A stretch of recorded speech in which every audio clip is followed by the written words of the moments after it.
We don't carry firewood directly on the head. You can now use a piece of cloth like this one I'm using and roll it the way I'm doing into a ring, or you can make the ring out of grass or out of dry banana leaves. And then remember where we had our flat pieces of firewood, the base. You will now place that ring there, and you have to balance the weight so that it doesn't go to one side. And then you now lift it onto the head. As you can see, I'm struggling. I'm not able to lift it all alone. I think I'll have to get some help to get it onto my head. Let me get some help to get it onto my head. Let me give it another go before I give up and ask for help. No, this one is very heavy. This one, I think, let me just get help. I think I'm not able to balance it for myself alone. I think the best thing is I get some help. I've now managed to get some help and put it on my head and balanced it. So now it's time to walk to the kitchen where we store the firewood and do the cooking. Tell me, how do you rate my ability to carry the firewood on the head? Have you ever carried firewood on the head in your community or elsewhere? Is me there? I'm going. So now I have reached the kitchen where we cook with firewood. So you can see my firewood on the floor. And this is where we cook. Just above where we cook is the place we put firewood to dry. And please don't ask me why it doesn't catch fire. But this is how we've been doing it for centuries. So now I'm going to move this firewood from the floor to the place where it dries. Please tell me what you call this in your area. This firewood that is stored up here to dry, so that when we want to use it, it's completely dry. So this is the final lap. I'm getting my firewood up there. Let's see.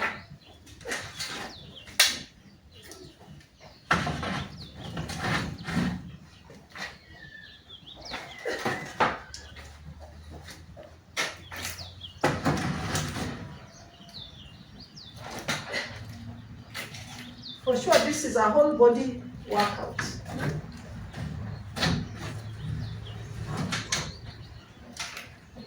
Clean, and press.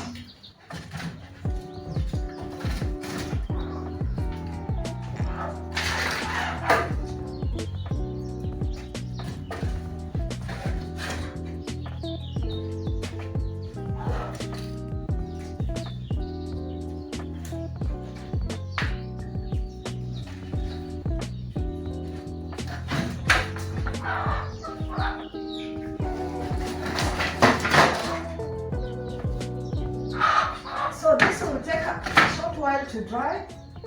In a day or two, we'll be ready for use.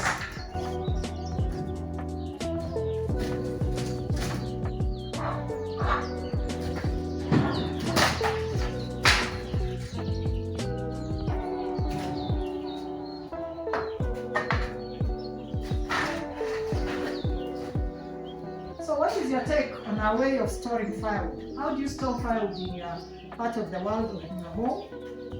Let's see. Give me some ideas on what I can do better. And on a scale of 1 to 10, give me a score on my performance on this.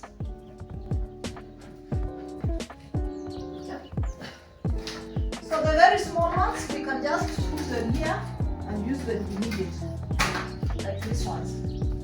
We'll be using them immediately. They don't need to go up there, and they also don't take long to dry. So I'm feeding the fire now.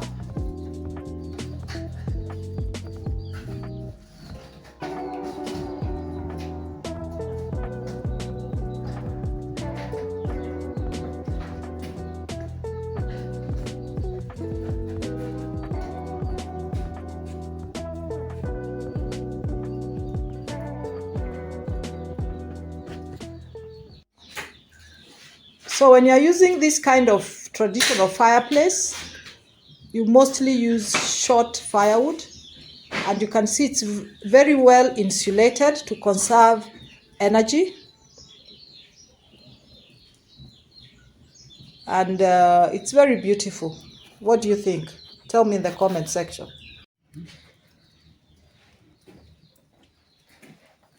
So for this fire we use the short pieces. It also conserves energy.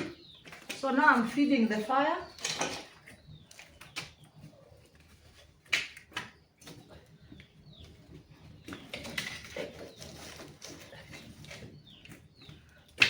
These short ones, we can store them here and just use them immediately, maybe for our evening meal. This one is a bit long, so I will pick them up in a short while. This one is short. I can even put it here to feed the fire for the evening meal. So that is my work. This is how we cook.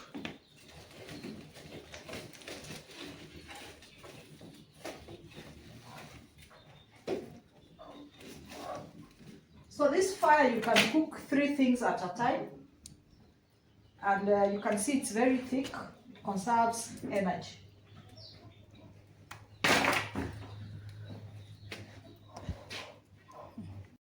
So once we harvest timber, we normally will store it in a shed.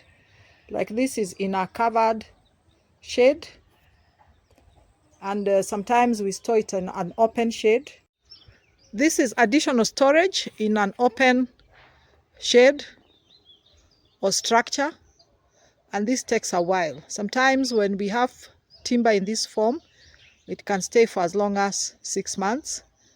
So we harvest periodically, maybe every 3 to 6 months, depending on our needs.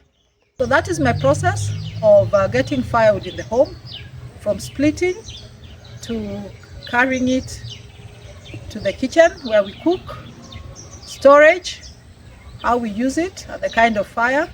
If you enjoyed this video, please give this video a like and subscribe to the channel, and I'll see you in the next video. Thank you for watching.